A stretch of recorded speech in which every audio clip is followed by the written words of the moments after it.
예수님을 믿는 것이 이렇게 쉬운 일이 아닙니다. 예수님께서 이 땅에 오신 이유와 예수님께서 어떤 분이신지 모르게 되면은 우리가 예수님에 대한 심한 오해 속에서 사로잡히게 됩니다. 예수님이 왜 이 땅에 오셨을까요? 예수님께서 이 땅에 오신 이유는 하나님을 보여주시기 위해서 이 땅에 오셨습니다. 하나님은 영이기 때문에 하나님의 어떻게 생겼는지 어떤 분이신지를 잘 모릅니다. 그래서 예수님은 육신의 몸을 입고 이 땅에 오셨습니다. 사람들은 육신의 몸을 입고 이 땅에 오신 하나님을 눈으로 직접 볼 수 있었습니다. 또 예수님께서 하신 말씀을 직접 들을 수 있는 기회가 있었고 예수님을 만질 수 있는 기회도 있었습니다. 그런 예수님을 본 사람은 예수님께서는 뭐라고 얘기했냐면 하나님을 본 것과 똑같다라고 말씀을 해 주셨습니다. 그래서 예수님을 우리가 잘 알면, 예수님이 누구신지에 대해서 알면 하나님에 대해서 아는 것과 똑같은 의미가 되는 것입니다. 근데 참 아이러니한 것은 무엇이냐면 제자들도 예수님과 3년을 함께 생활했음에도 불구하고 예수님이 누구신지 잘 알지 못했다라는 데 있습니다. 예수님은 이제 하루가 지나면 십자가를 지시게 됩니다. 요한복음 14장부터 계속해서 이어온 다락방 강화의 말씀이 오늘로 마지막이 됩니다. 예수님께서 이렇게 길게 다락방 설교를 하신 이유는 무엇이냐면은 이제 예수님께서 마지막으로 떠나시면서 제자들에게 꼭 해주고 싶은 말씀이 있었기 때문에 그렇습니다. 이제 하루가 지나면 십자가를 지게 되죠. 십자가를 지게 되므로 이 땅에 교회가 탄생을 하게 되는 겁니다. 이 사실을 제자들도 몰랐습니다. 제자들은 잡히듯 하면서도 잡히지 않는 그런 예수님의 말씀이 굉장히 궁금해졌습니다.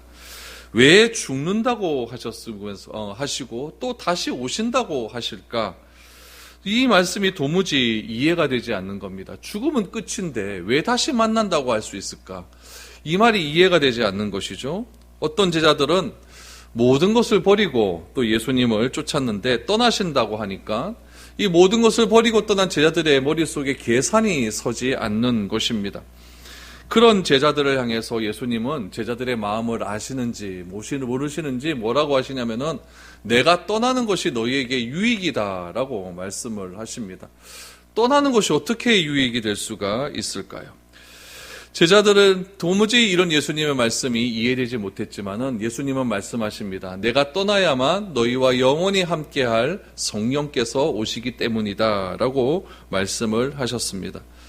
예수님은 이 땅에 오셔서 하나님을 보여주셨지만 예수님이 떠나시면 이제는 성령님께서 오셔서 예수님의 하신 말씀을 기억나게 하시고 기억나게 하실 뿐만 아니라 예수님의 하신 말씀을 믿을 수 있는 믿음을 주시기 때문에 예수님께서는 지금 떠나시고 성령님께서 이 땅에 오시는 것이 훨씬 유익하다라고 말씀을 해 주셨습니다. 그러면 여러분, 우리 요한복음 14장부터 16장까지 지금 예수님께서 하신 다락방 강화를 쭉 들었는데 핵심 단어가 뭐겠습니까? 성령입니다. 성령. 이제 성령이 오신다라는 거죠. 성령이 오시면은 내가 한 말을 이해하게 되고 기억나게 하고 그 말이 믿어질 것이다. 이 말씀을 예수님께서는 제자들에게 마지막으로 해주시는 것이고 오늘날 우리들에게도 동일한 말씀을 해주시는 것입니다. 예수님께서 살아계셨을 때 하신 말씀, 여러분 우리 생각으로는 믿기가 굉장히 어려운 말씀이죠. 예수님을 보았다. 그것이 어떻게 하나님을 본 것과 똑같을까? 그것이 여러분 믿어지십니까? 창조가 어떻게 믿어지십니까? 부활의 사건을 우리가 어떻게 이해하고 어떻게 믿을 수가 있겠습니까? 그러나 성령께서 오시면 예수님께서 하신 이 말씀을 우리가 다 믿을 수 있게 되는 것이고 그 말씀이 우리 가운데 생생하게 기억나게 될 것입니다. 그러므로 여러분, 창조와 부활의 사건이 믿어지는 것은 내 능력으로 믿어지는 것이 아니라 여러분 성령께서 함께 하셔서 성령께서 나에게 믿음을 주시기 때문에 내가 그 사건이 믿어질 수 있는 것이기 때문에 그 사건은 창조가 믿어지고 부활이 믿어지고 성령이 믿어지고 또 예수님의 죽으심과 십자가의 능력이 믿어지신다는 것은 내 인생에서 가장 충격적인 사건이고 중요한 사건일 뿐만 아니라 인생의 분기점이 되는 그런 사건이라는 것을 우리는 기억해야 됩니다. 그래서 이 사건이 믿어지는 것이 여러분 AD와 BC가 구분되는 그런 사건임을 우리는 깨닫게 되는 것입니다. 오늘 예수님께서 이 말씀을 해주시기 위해서 이제 마지막으로 제자들에게 해주십니다. 이 제자들에게 해주시는 이 마지막 말씀, 어떤 말씀인지 우리가 한번 생각해 보시면서 예수님의 다락방 강화의 말씀을 우리가 오늘 이 말씀을 통해서 마무리했으면 좋겠습니다. 우리 25절 말씀 한번 보시죠. 이것을 비유로 너희에게 일렀거니와 때가 이르면 다시는 비유로 너희에게 이르지 않고 아버지에 대한 것을 밝히 이르리라 라고 말씀하십니다. 이것을 비유로 너희에게 알렸다라고 말씀을 하시죠. 예수님께서 우리 마태복음, 마가복음, 누가복음 이렇게 보시면은 천국의 놀라운 비밀을 그냥 말씀하시는 것이 아니라 비유를 들어서 많이 말씀을 해 주셨습니다. 천국을 한 번도 우리는 가보지 못했습니다. 천국이 어떻게 생겼는지도 모릅니다.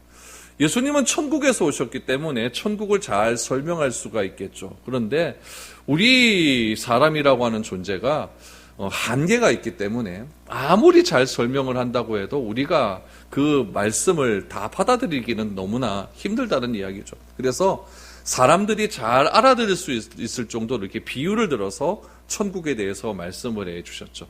특별히 우리 마태복음 13장 말씀에 보면 천국의 7가지의 비유가 나오지 않습니까? 우리 그거 근우가 진보교시 이래가지고 7가지의 비유가 나옵니다. 그물의 비유 나오죠. 그물의 비유. 또 그누 그랬으니까 누룩의 비유 나오죠. 또 가라지의 비유 나오죠. 또 진주의 비유 나오지 않습니까? 또 보화의 비유도 나옵니다. 또 겨자씨의 비유가 나오고 또 우리 씨 뿌리는 자의 비유가 나옵니다. 이 7가지의 비유의 말씀을 통해서 예수님께서 천국은 이런 것이다 라는 것을 우리에게 말씀을 해 주셨죠. 우리는 이 천국의 7가지의 말씀을 듣고도 잘 알지 못합니다. 그러나 예수님 당시에는 이 비유의 말씀을 듣고 다 알아들었습니다. 왜냐하면 그들의 삶들 속에서 굉장히 밀접하게 일어나는 그런 생활 속의 언어였기 때문에 그렇습니다. 예수님께서는 이처럼 사람들이 잘 알지 못하는 말씀들을 비유를 통해서 말씀을 해 주셨습니다. 오늘 그거죠. 이것을 비유로 너희에게 일렀거니와 이제 때가 되면은 다시는 비유로 너희에게 이르지 않고 아버지에 대한 것을 밝히 이르리라 라고 말씀을 해 주셨습니다. 때가 이르면 다시는 비유로 말씀하지 않는다라고 말합니다. 그럼 그 때가 과연 언제일까요? 그 때를 26절 말씀해 보니까 이렇게 말하고 있습니다. 그날에, 여기 25절에 나오는 그때는 26절에 그날에로 봤습니다. 그날은 도대체 어떤 때냐? 너희가 내 이름으로 구할 것이요 내가 너희를 위하여 아버지께 구하겠다 하는 말이니 라고 말합니다. 그럼 그날은 과연 언제일까요? 그때는 언제일까요? 예수님께서 떠나시는 날입니다. 왜 떠나죠? 십자가를 지시기 위해서 떠나겠죠. 그럼 그것으로 끝입니까? 끝은 아닙니다. 십자가를 지시고 죽으시고 난 다음에 3일 만에 부활하시지 않습니까? 그러니까 이 문맥상으로 보면은 이 그날에 그때라고 하는 것은 부활하신 이후를 뜻하는 말이겠죠. 그래서 이 부활하신 이후에 누가 오십니까? 이제 성령님께서 오시지 않습니까? 그러면은 이 성령님께서 오시면은 어떤 일이 일어나는가? 그럼 예수님께서 제자들과 늘 언제나 함께 하셨을 때는 예수님께서 제자들을 위해서 늘 언제나 기도를 해주셨습니다. 그 기도를 우리는 중보기도라고 하지 않습니까?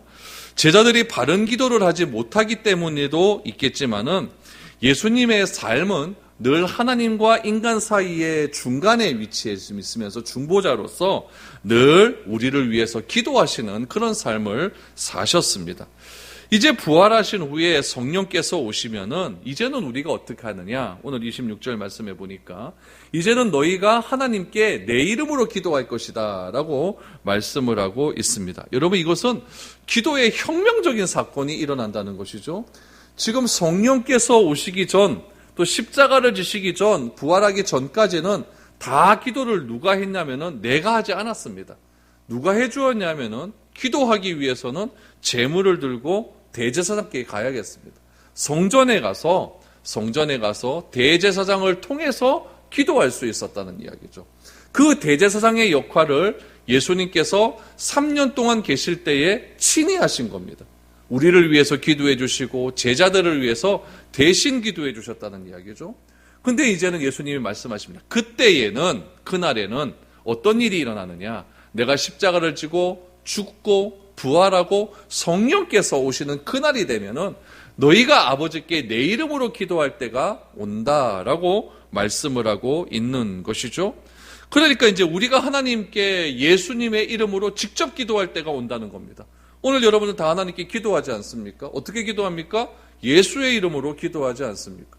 예수님의 말씀대로 그대로 이 모든 것들이 이루어지기 시작하는 것입니다. 우리도 이제부터 하나님께 기도할 때 어떻게 기도하면 되느냐? 직접 기도하면 됩니다. 누군가가 나를 위해서 기도해 줄 수 있는 분은 틀림없이 존재합니다. 또 어떤 분들은 만날 때마다 나를 위해서 좀 기도해 주십시오. 제가 이런 문제가 있는데 기도해 주십시오. 이렇게 기도를 요청하시는 그런 분들도 있습니다. 그러나 이런 분들 다 귀하고 좋은 일이지만 중요한 것은 이제 내가 기도할 수 있다는 겁니다. 내가 할 수 있는데 굳이 남에게 이렇게 맡길 필요가 있는가? 그런 생각도 드는 거죠. 내가 먼저 기도하고 나의 기도 제목을 함께 나누는 것 중요하지, 내가 기도하지 않는 상태에서 남에게만 기도해달라는 거, 이거 별로 중요한 것 아닙니다. 그래서 중요한 것은 이제 성령께서 이 땅에 오셨기 때문에 내가 하나님께 예수님의 이름으로 기도할 수 있는 특권이 나에게 주어졌다. 기도의 혁명적인 사건이 이젠 우리에게 일어날 수 있다라는 이야기입니다. 그래서 우리 히브리서 3장에 보면은 이제 우리는 어떤 존재가 되느냐? 때를 따라 돕는 은혜를 얻기 위하여 은혜의 보좌 앞에 담대히 나아갈 수 있게 된다라고 말씀을 하고 있습니다. 때를 따라 돕는 은혜, 때를 따라 돕는, 얼마나 귀한 말씀입니까? 때를 따라 돕는 은혜를 얻기 위해서 어디로 나간다고? 은혜의 보좌 앞으로, 은혜의 보좌 앞으로. 하나님 앞에 담대히 나아갈 수 있는 특권이 이제 우리들에게 존재하게 되었다라는 이야기입니다. 그러므로 이제 우리가 예수를 그리스도로 믿고 하나님을 아버지로 내가 믿는다고 한다면 그 믿음은 성령께서 주셨으니까 성령님과 함께 내가 하나님 아버지께 간절히 누구의 이름으로? 예수의 이름으로 기도하면 된다라고 예수님은 우리에게 말씀을 해 주시는 겁니다. 그러므로 우리는 더 이상 이제 애굽 사람이 아니죠. 세상에 속한 사람이 아닙니다. 애굽에서 나왔으면은 담대히 하나님 말씀 붙들고 홍해도 건너고 이제 광야도 담대히 나가는 거죠. 홍해 앞에 서면 홍해를 건너야 되나 말아야 되나, 이거 갈등할 필요가 아닙니다. 늘 언제나 같은 죄를 반복해서 짓고 육체의 소욕을 따라 움직이는 그런 단계가 아니라는 이야기죠. 어떤 단계입니까? 이제 내가 예수님을 그리스도를 믿었는데요. 하나님을 아버지로 내가 이제 인정하게 되었는데요. 누가 그렇게 해주신다고요? 성령께서 나한테 그렇게 해주시기 때문에 나는 이제 육체의 소욕을 따라 사는 사람이 아니라 성령의 소욕을 따라 사는 사람이기 때문에 이제는 그런 갈등에서 벗어나야 된다라는 이야기죠.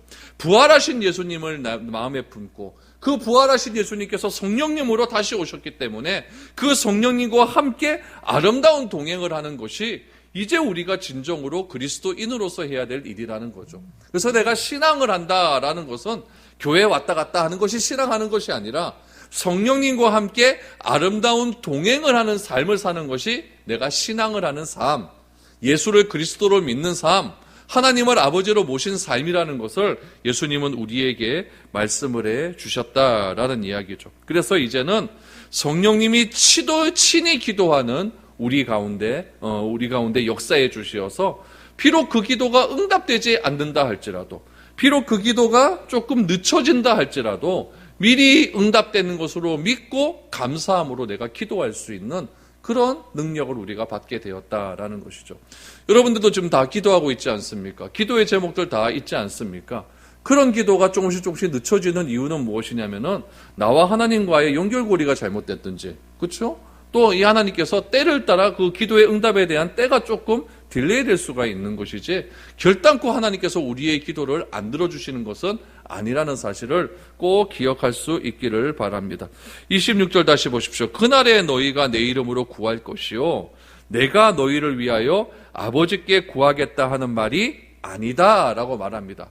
이제 예수님의 중보기도가 중요하긴 중요하지만은 이제 내가 직접 기도할 수 있는 특권이 나에게 있기 때문에 이제는 내가 너희를 위하여 아버지께 구하겠다는 말이 아니다 라고 예수님께서는 그렇게 말씀을 해 주시는 것입니다. 그러면서 27절 28절에 보니까 이는 이렇게 말을 하죠. 이는 너희가 나를 사랑하고 또 내가 하나님께로부터 온 줄 믿었으므로 아버지께서 친히 너희를 사랑하심이라. 내가 아버지께서 나와 세상에 왔고 다시 세상을 떠나 아버지께로 가노라 하시니 라고 말씀합니다. 하나님께서 나를 사랑하시는 이유가, 그 증거가 무엇이냐? 27절에 나옵니다. 너희가 나를 사랑하고 또 내가 아버지께로 온 줄 믿었다라는 말입니다. 다시 풀면 뭐냐면 예수가 그리스도라는 사실을 내가 믿어지면은 하나님께서 나를 사랑하시는 증거라는 이야기입니다. 예수님은 하나님께서 보내신 분 아닙니까? 그 얘기잖아요. 그렇죠? 내가 하나님께로 온 줄로 믿었으므로 아버지께서 친히 너희를 사랑하신다라고 말합니다. 내가 아버지께서 나와 세상에 왔고 이제 성육시 가신 것이죠. 이제 다시 하나님께로 간다라고 이렇게 말씀을 해 주시는 것이죠. 그래서 이 사람이라고 하는 것이 부활을 믿는 것, 예수님께서 다시 아버지께로 가는 것은 부활 승천하시는 사건 아니겠습니까? 그 부활을 믿는 것은 내 마음속에 성령님께서 믿을 수 있는 능력을 주셨음을 뜻하는 겁니다. 성령님께서 임하셨기 때문에 우리는 예수님의 이름으로 직접 기도할 수도 있는 것이고, 성령님께서 내 마음속에 역사하셨기 때문에, 임하셨기 때문에 예수님께서 하나님으로부터 온 그런 그리스도라는 사실을 내가 믿을 수 있는 것이고, 성령님께서 내 마음속에 오셨기 때문에 이제 예수님께서 이 땅에 육신의 몸을 입고 왔다가 십자가에서 죽으시고 부활하신 그 사건도 내가 믿어지는 것이고, 부활하신 후에 40일을 사시고 하늘로 올라가시는 그 승천의 사건, 아버지께로 간 그 사건도 내가 믿어진다는 이야기입니다. 이 사실 여러분들 다 믿죠? 그렇죠? 다 믿죠. 그럼 내 안에 성령님께서 거하시는 겁니다. 성령께서 거하시기 때문에 나는 이제 담대히 하나님 앞에 예수의 이름으로 기도만 하면 된다라는 이야기죠. 그렇다면 여러분, 이제 이건 우리 얘기고 제자들은 어떠했을까요? 그 당시에 이건 다 제자들에게 하는 얘기 아닙니까? 막 불특정 다수에게 막 수많은 군중들 모아놓고 하는 얘기가 아니라 다락방에서 딱 제자들 모아놓고 하는 얘기입니다. 그럼 제자들은 어디까지 믿었을까요? 가만히 보니까 예수님께서 제자들에게 알려주신 것이 있어요. 예수님이 하나님으로부터 왔다라는 사실은 알려주셨죠. 직접 말해주셨잖아요. 나 예수님 잘 모르겠어요. 하나님 보여주세요. 그랬더니 너희가 언제까지 나를 보여달라고 그러냐? 하나님을 보여달라고 그러냐? 내가 하나님으로부터 왔으니까 나를 본 자는 하나님을 봤다. 이렇게 말씀해 주시지 않았습니까? 그러니까 제자들은 이제 아는 것이죠. 예수님이 하나님으로부터 오셔서 하나님을 일을 하고 있다? 요까지는 어느 정도 확실치는 않지만 좀 알게 된 것 같아요. 그런데 이 제자들의 한계가 어디였냐면은 예수님이 오늘 28절 말씀해 보니까 내가 아버지께서 나와 세상에 왔고 다시 세상을 떠나 아버지께로 가노라. 요 말씀이 안 믿어지는 겁니다. 부활의 말씀이 안 믿어지는 거죠. 그러니까 제자들은 예수님께서 진짜 부활하셨음에도 불구하고 그 사실을 믿지를 못하잖아요. 믿지를 못해서 여인들이 예수님의 빈 무덤을 갔다가 제자들한테 왔음에도 불구하고 제자들은 그 사실을 믿지 못해서 베드로와 요한이 막 쫓아 뛰어가고, 그러다가 또 제자들이 또 두렵고 떨려서 고향으로 갔는데 예수님께서 또 친히 찾아가셔서 또 벽을 뚫고 들어오시고 제자들에게 또 아침밥을 지어주시고 또 성령 받으라고 말씀해 주시고, 그러면서도 제자들이 부활에 대한 이야기를 제대로 믿지 못하잖아요. 부활에 대한 이야기를 언제 믿습니까? 성령께서 오시고 난 다음에 그제서야 제자들이 부활을 믿는 것 아니겠습니까? 그러니까 이 제자들의 지금 상태는 그런 상태예요. 예수님이 하나님의 아들이시고 예수님이 하나님으로부터 왔고 지금까지 하신 모든 일들은 하나님의 일인 것 같은데 예수님이 또 아버지 집으로 간다? 이거는 도대체 무슨 말인가? 요까지는 지금 아직 이르지 못하는 그런 단계인 것입니다. 그럼 이게 어떻게 설명될 수 있냐면 이렇게 우리에게 적용한다면 이렇게 설명이 될 수가 있죠. 그러면 과거가 있고 현재가 있잖아요. 그렇죠? 과거가 있고 현재가 있어요. 과거가 있고 현재가 있으니까 우리가 뭐가 있냐면 미래가 있는 거예요. 그렇죠? 과거와 현재와 미래는 그런 의미에서 다 이렇게 연결이 되어 있습니다. 현재를 살아가는 사람, 오늘을 살아가는 사람은 어제의 삶이 있었기 때문에 오늘을 살아가는 건 아닐까요? 그렇죠? 오늘을 살기 때문에 내일의 삶을 살 수가 있는 거잖아요. 근데 다 이어졌어요. 그런데 중요한 건 뭐냐면은 오늘을 가만히 살다 보면은 우리가 어제 있었던 일을 생각하잖아요. 생각하면은 좀 불안하고 떨리는 일이 있다 할지라도 그건 내가 어떻게든 지나온 일이기 때문에 오늘 삶을 살아갈 때 안심은 좀 됩니다. 어떻게든 좀 불편한 일이 있다 할지라도 좀 안심은 될 수가 있어요. 여러분들에게 있어서 저에게서 제일 불안한 건 뭡니까?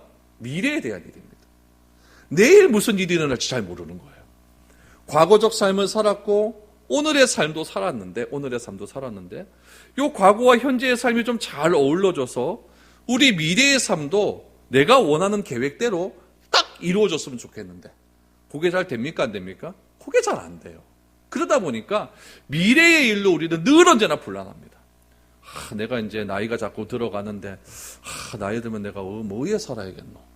뭐 이제 직장도 이제 다 없어지고 몸도 자꾸 쇠약해지고 보험도 잘 안 들어놨는데 내 병 들면 의에 되노? 이런 걱정도 막 생기게 되고 우리 자녀들은 또 어떻게 될까? 좀 원하는 좀 잘 될까? 그들이 원하는 꿈대로 잘 될까? 이런 걱정들이 미래에 대한 걱정들이 늘 언제나 우리를 조급하게 하고 불안하게 하는 그런 일들이 많이 있다는 이야기죠. 과거와 현재와 미래가 하나로 연결되어 있다고 하는 이 사실을 우리가 굳건하게 믿어야만 우리가 오늘을 잘 살아갈 수 있다는 사실을 예수님께서는 오늘 이 말씀을 통해서 말씀해 주시고 있는 거예요.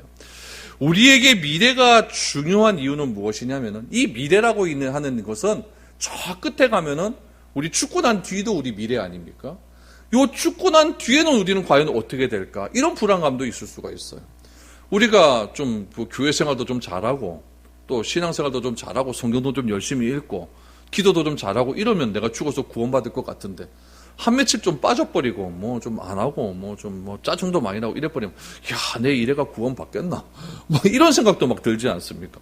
죽고 난 다음에 내가 평생토록 예수 믿었는데 이거 갑자기 내가 또 구원 못 받는다. 이래버리면 굉장히 좀 불안해지는 심리가 많이 있지 않습니까? 그러나 예수님은 말씀하고 있는 것이죠. 27절, 28절에 다시 보시면은 다시 세상을 떠나 아버지께로 가노라. 요 일은 뭐냐면은 가노라 그랬으니까 과거의 일입니까? 현재의 일입니까? 미래의 일입니까? 미래의 일이에요. 미래의 일은 예수님께서 분명히 말씀해 주시고 있는 것이죠. 내가 이제 부활을 할 것이고 이제 하나님께 간다라는 겁니다. 하나님께 가서 뭐 하느냐? 우리 요한복음 14장에 보면은 내가 아버지의 집으로 간다라고 말을 하면서 아버지 집에는 뭐가 많으냐? 우리가 거할 곳이 많다. 거할 곳이 많다. 내가 아버지 집에 거할 곳이 많은데 그 거할 곳은 너희가 직접 못 오니까 내가 성령님을 보내어서 성령님과 함께 아버지가 집으로 계신 곳으로 너희를 이룰 수 있도록 해주시겠다라고 미래에 대한 일을 분명하게 말씀해 주셨습니다. 그러니까 예수님은 말씀하시죠. 나는 길이요 진리요 생명이니 나를 믿는 자는 살겠고 살아서 나를 믿는 자는 영원히 죽지 아니라 하리라고 하는 우리의 미래에 대한 불안감을 완벽하게 씻겨주셨다는 이야기입니다. 제자들도 마찬가지예요. 제자들이 지금 굉장히 불안한 상태에 있거든요. 예수님이 떠나신대요. 떠나시면 나는 어떻게 하는가? 우리의 미래는 어떻게 되는가? 이런 것에 대한 극도의 불안감이 있는 겁니다. 다 버리고 떠났는데 계산이 안 서는 거죠. 내 인생 다 걸었는데 내 인생 그분께 다 걸었는데 그분이 갑자기 나가신다. 황당할 것 아닙니까? 그때 제자들이 예수님께 말씀해 주시는 거예요. 미래일 너무 걱정하지 말아라. 걱정하지 말아라. 내가 떠나면 더 좋으신 분 오실 것이고 나는 이제 아버지께로 가는 것이고 더 좋으신 분 그분과 너희는 동행하면서 따라가기만 하면 된다. 그러면은 내가 있는 곳에 너희들도 거하게 될 것이니까 염려하지 말아라 라고 말씀을 해 주시는 겁니다.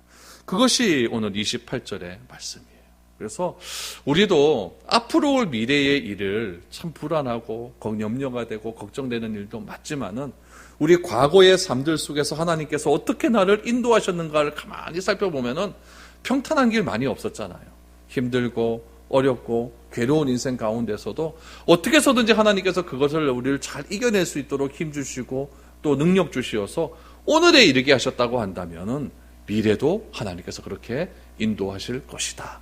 이 믿음을 가지고 부활의 소망을 가지고 그렇게 한 걸음 한 걸음 가다 보면은 때가 되면 하나님께서 우리를 불러주실 것이고 불러주실 때 우리가 천국 보좌에 가서 우리 하나님과 영광스러운 찬양을 드리는 것, 그것이 우리의 삶의 전부라는 것을 예수님은 우리에게 말씀을 해 주십니다.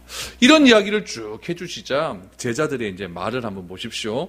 29절 30절 보니까 제자들 보십시오. 제자들이 말하되 지금은 밝히 말씀하시고 아무 비유로도 하지 아니하시니 우리가 지금에야 주께서 모든 것을 아시고 또 사람의 물음을 기다리시지 않는 줄 아나이다. 이로써 하나님께로부터 나오심을 우리가 믿사옵나이다 라고 말합니다. 그러니까 제자들이 분명히 믿는 근거를 이야기하죠. 하나님께로부터 예수님께서 나왔다는 것을 믿습니다 라고 말하지 않습니까? 그럼 하나님은 믿음의 대상이고요, 그렇죠? 믿음은 상식과 이성을 뛰어넘는 그런 일들이에요. 어떻게 하면 상식과 이성을 뛰어넘을 수가 있느냐? 오늘 제자들을 보십시오. 제자들이 말하되 지금은 밝히 말씀하시고, 이제 비유를 지금 오늘 여기선 비유로 말하지 않잖아요. 직접 말하지 않습니까? 우리가 지금에야 주께서 모든 것을 아시고 또 사람의 물음을 기다리시지 않은 줄 아나이다 라고 말을 합니다. 이제 내가 조금씩 눈을 뜨겠습니다, 이런 얘기죠. 눈을 뜨겠습니다. 예수님께서 하나님으로부터 나왔다는 것을 내가 이제는 믿습니다라고 이야기해요. 믿습니다. 그때 예수님께서 뭐라고 말씀하시느냐? 그것만 믿어서는 안 된다는 이야기죠. 하나님으로부터 나왔다, 요것만 믿으면 되는 것이 아니라 뭘 믿어야 됩니까? 예수님께서 하나님께로 가는 것까지 믿어야 된다는 거죠. 그러니까 제자들 마음 가운데는 지금 불안한 거예요. 떠나시면 어떻게 하느냐? 우리가 핍박받을 건데 떠나시면 어떻게 하느냐? 이것 때문에 엄청 불안하는 거죠. 그 불안한 제자들의 상태를 예수님께서 정확하게 아십니다. 아셔서 오늘 31절 이하의 말씀해 보니까 이렇게 말씀하십니다. 예수께서 대답하시되 이제는 너희가 믿느냐? 보라, 너희가 다 각각 제 곳으로 흩어지고 나를 혼자 둘 때가 오나니 벌써 왔도다. 이거 십자가 족보 이렇게 되지 않습니까? 벌써 왔도다. 그러나 내가 혼자 있는 것이 아니라 아버지께서 나와 함께 계시느니라. 이것을 너희에게 이르는 것은 너희로 내 안에서 평안을 누리게 하려 함이라. 세상에서는 너희가 환난을 당하나 담대하라. 내가 세상을 이기었노라. 이렇게 말씀하십니다. 예수님은 제자들에게 말하죠. 내가 믿습니다라고 했더니 예수님은 너희가 나를 믿느냐? 다시 질문하십니다. 다시 나를 믿느냐? 제자들은 믿는다고 했습니다. 그랬더니 예수님은 뭐라고 하냐면 너희들 다 흩어질 것이다. 다 흩어지고 나만 혼자 남겨둘 거다. 나만 혼자. 지금이 그럴 때다. 지금이. 그런데 나는 혼자 있는 것이 아니다. 누가 함께 계십니까? 아버지가 함께 계신다. 이것처럼 너희들도 내가 떠나면 너희 혼자 있는 것이 아니라 누가 있다? 하나님 성령님께서 너와 함께 하실 것이다. 그러니까 불안해하지 말라는 겁니다. 왜 이런 말을 너희에게 하느냐? 평안을 주기 위해서 하는 거다. 평안을 주기 위해서.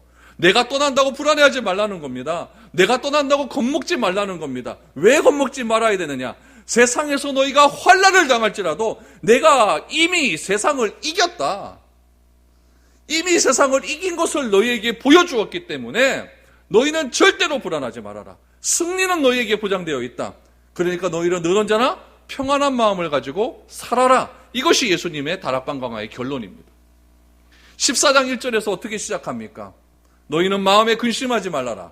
하나님을 믿으니 또 나를 믿어라. 근심하지 말라고 합니다. 근심하지 말아야 되는 답이 오늘 본문에 나옵니다. 왜 나옵니까? 혼자 있지 않고 성령께서 함께 하시기 때문에, 내가 이미 세상을 다 이겼기 때문에, 부활로서 다 이긴 거 아닙니까? 세상은 죽음이라고 하는 옥새를 자꾸 우리에게 주지만은 나는 그 죽음의 권세를 이겼다는 거죠. 세상을 이미 이겼다. 그러니까 담대하라. 평안을 가지고 살아라. 이게 예수님께서 다락방 강화의 질문과 해답을 우리에게 주시는 겁니다. 그럼 보세요. 제자들의 믿음과 예수님의 믿음은 좀 차이가 있죠. 제자들의 믿음은 어디까지입니까? 예수님께서 하나님께로부터 왔다, 요까지고. 예수님은 어디까지 믿어야 됩니까? 부활까지 믿어야 된다는 거죠. 여러분, 이거는 우리에게 주는 메시지가 정말 큽니다. 나가 믿는 믿음이 진짜 믿는 것 같아요. 예수님이 진짜 나의 구세주시고 예수님은 늘 언제나 나와 동행하시고 막 그렇게 믿는 것이 진짜 믿음 같아요. 내가 믿음이 요까지만 믿으면 요 정도 되면 내가 믿는 것이라고 생각을 해요. 근데 하나님이 나에게 요구하시는 믿음을 내가 정확하게 알아야 돼요. 하나님이 나에게 요구하시는 믿음은 내가 요만하면 됐지라고 하는 그 믿음을 넘어서는 믿음입니다. 그러다 보니까 자꾸 어떤 일이 생기냐면은 내가 세상 속에서 어려운 일 당해요. 어려운 일 당하면은 내 믿음 갖고 도저히 해결이 안 되는 게 있어요. 나는 이 믿음 갖고 열심히 살고 있는데 왜 나는 자꾸 이런 어려운 일만 자꾸 생기느냐? 이 믿음 갖고 내가 어떻게 이 어려운 일을 이겨낼 수 있느냐? 이렇게 느끼는 거죠. 그러나 예수님이 생각하는 믿음은 뭐냐? 하나님이 생각하는 그거보다 더 큰 믿음을 요구하고 있는 거예요. 더 큰 믿음을. 제자들이 생각하는 믿음은 뭡니까? 예수님과 늘 언제나 함께 가는 믿음입니다. 예수님이 늘 언제나 동행하는 믿음입니다. 그게 제자들의 딱 그 믿음 수준이었어요. 근데 예수님이 생각하는 믿음은 어떤 것이었을까요?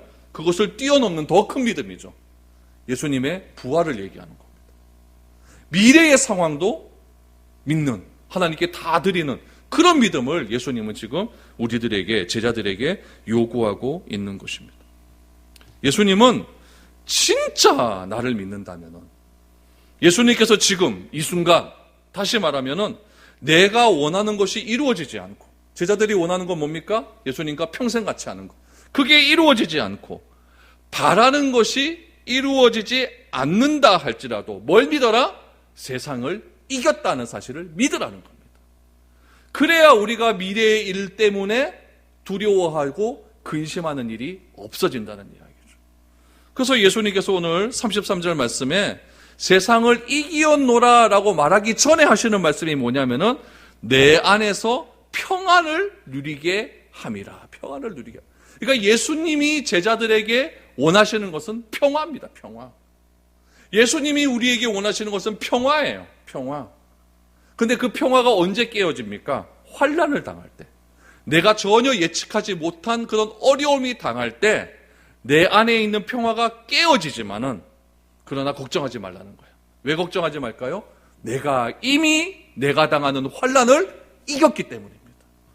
이 말씀이 얼마나 위로가 됩니까? 얼마나 위로가 됩니까? 제가 장담합니다. 여러분 어려움 많이 당할 겁니다. 그러나 여러분 불안해하지 마십시오. 떨지도 마십시오. 세상에서 내가 환난을 당하나 뭐라? 담대하라. 담대하라. 내가 세상을 이미 이겨놨으니까 너희는 평안해라. 그 평안이 하나님이 우리에게 요구하시는 믿음입니다. 내 믿음은 요만하지만은 용어로 됐다 하지만은 그거 아니다. 이만한 믿음, 평안한 믿음. 그 믿음을 가지고 성령님과 함께 걸어가는 아름다운 동행하는 삶을 살아라. 그것이 예수님께서 제자들에게 마지막으로 떠나면서 하신 유언입니다. 유언. 이 메시지는 우리에게 동일하게 적용되는 그런 메시지 아니겠습니까? 여러분, 믿음이라고 하는 것, 기도라고 하는 것 다 하나님으로부터 출발을 해야 됩니다. 나 중심의 기도, 나 중심의 믿음은 결국에는 이 평안을 다 빼앗아 갑니다. 여러분, 사랑도 그렇지 않습니까? 내가 원하는 사랑, 나로부터 출발하는 사랑은요, 결국 집착이 됩니다. 그래서 나는 사랑한다라고 상대방에게 얘기하는데 그 상대방은 내가 주는 사랑 때문에 힘들어해요. 진짜 사랑은 뭐겠습니까? 내가 원하는 사랑을 주는 게 아니라 상대방이 원하는 사랑을 해주는 게 아니겠어요? 그게 진짜 사랑 아니겠습니까? 우리가 하나님을 믿는 것 무엇이겠습니까? 하나님이 원하는 믿음이 무엇인지 알고 그 믿음만큼 내가 닮아가는 겁니다. 하나님이 원하시는 기도가 무엇이겠습니까? 내 기도만 하는 것이 아니라 하나님이 원하시는 진짜 기도의 본질이 무엇인지 알아서 그 기도대로 내가 따라가는 겁니다. 그래서 나 중심의 신앙생활을 하는 것이 아니라 하나님 중심의 신앙생활을 하는 것이 바로 이런 의미가 담겨져 있다는 이야기죠. 여러분, 예수님께서 제자들에게 다락방 강화를 길게 하신 이유는 예수님은 부활하심으로 세상을 이겼다라는 것을 알려주기 위함입니다. 이 메시지는 결국 우리에게 똑같이 주는 메시지입니다.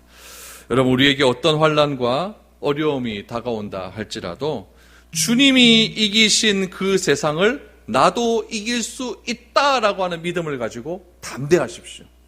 담대할 때 우리 가운데 참된 평화가 찾아올 수 있는 겁니다. 예수님이 주신 그 평안함으로 모든 어려움 극복하시고 예수님이 승리하신 그 승리함을 믿으시고 담대하게 하루하루를 걸어갈 수 있는 그런 저와 여러분들이 되었으면 좋겠습니다. 그런 믿음이 우리 가운데 넘쳐날 수 있기를 축복드립니다. 우리 모든 이름 위에 뛰어난 이름 같이 찬양하겠습니다.